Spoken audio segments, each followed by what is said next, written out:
CERN.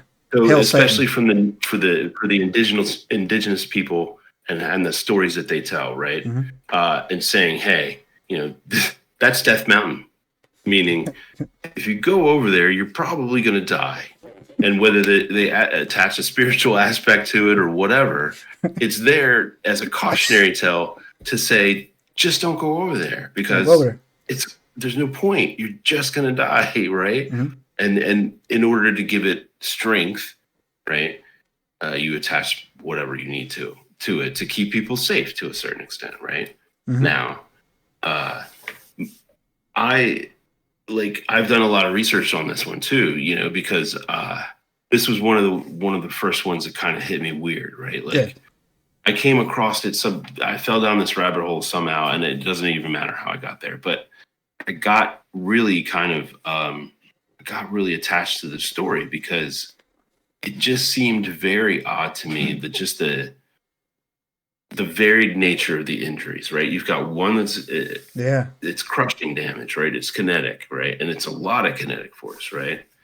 And then you've got burns, and then you've got missing body pieces, and then you've got hypothermia, and they're all of the people are spread out all over the place. So like, it really just seemed very strange. But over the years, they've revisited this a lot because it's famous. It's like a big, huge thing in Russia, right? Because it was a matter of pride. It's Roswell level. Pretty much. It's like Russia's version of Betty and Barney and Hill. Yeah, for sure. Yeah. So like, they've studied it a bunch of times, and one of the going theories is that it was an avalanche, right? Mm-hmm.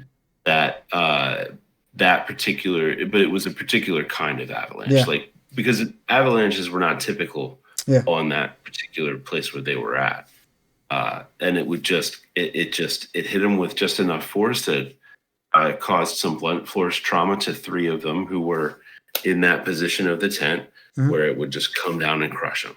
Right. And then they would cut themselves out and run, because that's what you're supposed to do in an avalanche. If shit starts sliding around, you don't have time. You need to go.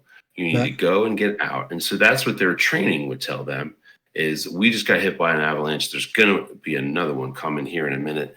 We could all be buried under 20 feet of snow and die. We need to run from this location right now.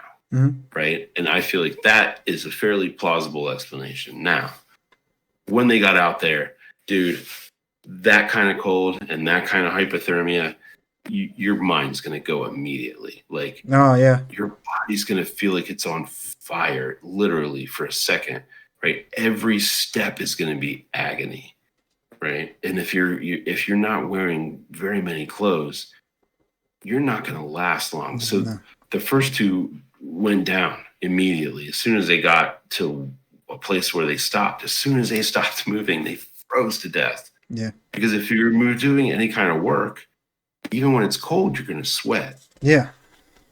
And that is immediately going to just rip your body temperature away in an environment like that. Yeah. So they were probably popsicles within minutes. Well, I'm going to destroy your theory. Okay. Do it. Absolutely. All right. No, that's a good theory. That's a good theory, though. I didn't think of that theory until you brought that up. But you're actually right. Like, so just by putting our case together, right, we have to break out fast, and that would make you break out fast. No, you're right, man. That would make you break out fast.